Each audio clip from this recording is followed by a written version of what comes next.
Is it wrong to withdraw from this physical experience? We're going to ask you questions, and you try to answer them, if you can, from the point of view that you think your inner being would be answering. So we're asking you to answer these questions as you think your inner being would be asking, or as your inner being would be approaching the subjects. When you get sick, have you done something wrong? No. Is sickness a punishment for bad living? No. Is having dementia a path of least resistance to moving into non-physical? My inner beings answering? Yes. It doesn't feel like it sometimes. So you have a conversation that you want to have with your inner being about that. Your inner being says that dementia is one of the paths of least resistance into non-physical. And so what do you want to say? Argue that point. If you don't believe that, give us your reason for that. You don't have a reason. You've just thought it for a while. But what's at the basis of what you've been thinking for a while? Just that she's suffering. But there's something else that we want to help you to understand. Is death a good thing or a bad thing? Good thing. Oh, you answered that really quickly. Because you're answering it from the point of view of your inner being, because there is no death. Right. Is there any death? No, there's no death. So if death is a good thing, and dementia is a path of least resistance on the way to that broader perspective, then what's the argument that you have with your inner being about any of this? Do you really have any argument? I guess not, when I think of it like that. What thoughts do you think you've been practicing that are in your way of letting this be a good thing, not a bad thing? Just that the process is just so painful to watch, and it's painful for her. And it just seems, as far as like a path of least resistance, it just feels like so much resistance to get to that end point. So when you see a child learning to walk, do you say, I can't look, it is so painful? No. Most people are up walking around, not that one. That may be one of the clumsiest people I have ever seen. Right. Or do you look at the big picture? Big picture? So could you take another look? Is it painful to watch somebody on their path of least resistance? Here's what happens. Humans get all tangled up in stuff about whether they should die, whether they shouldn't die, whether they can prevent themselves from dying. They get all wadded up in all of this, and that's why they have experiences that are of great resistance, because the path of least resistance is just to make their transition easily, but humans don't usually make their transitions easily because they're not yet allowing themselves to feel the freedom to die. I'm not done with this life. I haven't been good enough.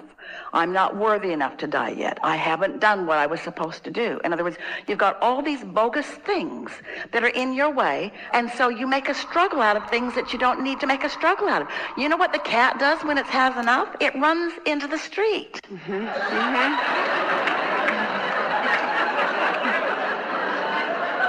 And you say, oh, that was so hard to watch.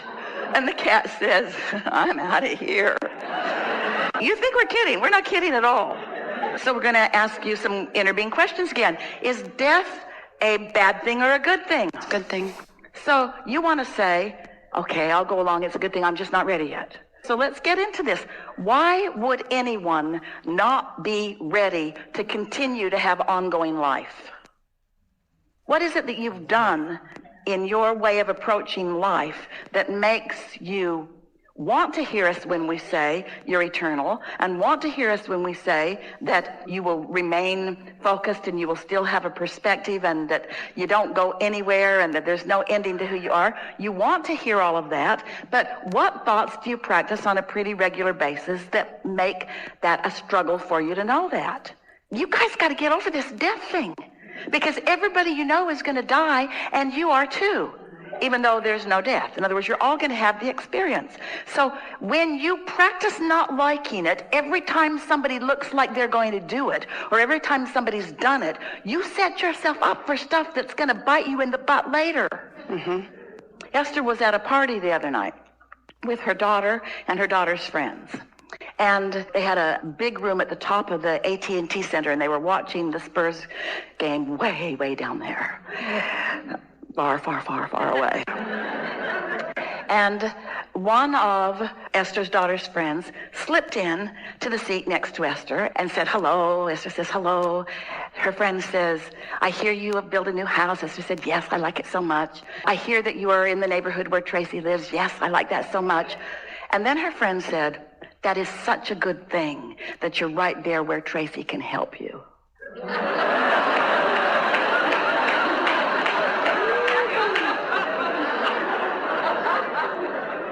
And Esther says, I'm going to put Tracy in a home soon.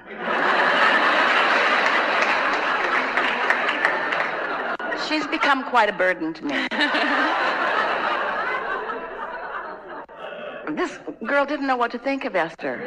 Esther said, oh, it's only about fun. It's not about anything else. But this lovely girl argued for her point of view. Oh, but I mean, you're not always going to feel like climbing up on the ladder. And Esther said, and? She said, as she could see, Esther was revving up for the kill. She says, well, I'm not talking about now, I'm talking about later. And Esther said, you know, these conversations are what causes this general diminishment of people. So, as you tell that story, that's setting up your future experience. But I'd appreciate it if you don't tell that story about me. And she said, okay. And then she told Tracy, I think I made your mom mad. And Tracy said, did my friend make you mad? And Esther said, she didn't make me mad.